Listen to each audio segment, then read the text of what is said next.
Hello everyone, welcome back. In this video, I will show you how to get your private key from your Phantom wallet.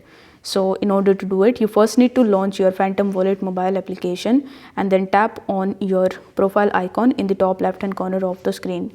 Now you need to click on the gear icon in the top right hand corner and then you will be landed in the settings of your Phantom wallet. Now over here you will be able to see the list of all of the accounts or the wallets that you have in your Phantom wallet.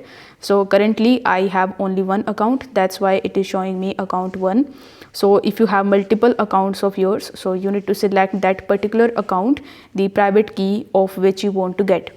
So after selecting that particular account, you will be able to see the last option of private key.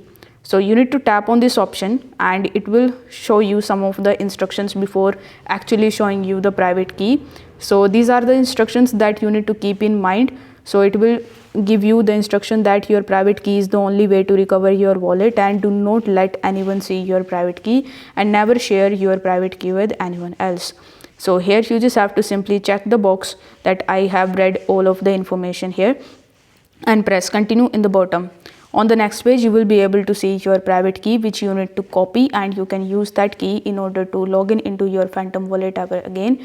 And do not share this private key as well as the recovery phrase with anyone else, because these are the key of your Phantom wallet. So I hope this video was helpful, and if it was, then don't forget to like the video and subscribe to the channel. Thank you so much for watching.